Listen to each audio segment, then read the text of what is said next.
lahat ay naghihintay sa pangako ng mga kandidato.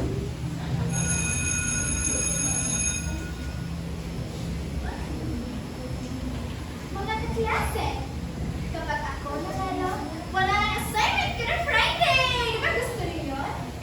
Higit sa lahat, may wifi at 2 beses mag-recess kada araw! Yay!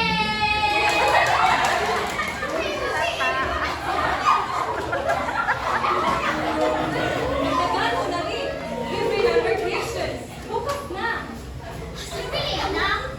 Sigurado ka ba na matutupad mo talaga lahat ng yan? But, of course, promise na isang future leader!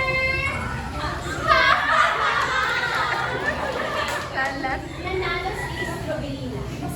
Makalipas ang isang linggo, On to the afternoon tea! Presidente na ako! At higit sa lahat, anak parang isang CEO! Sana all. Strobelina, kailangan natin panuhin ang clean up drive. Mamaya na. Ang mamaya mo, parang sweldo ng estudyante. Wala. Ha?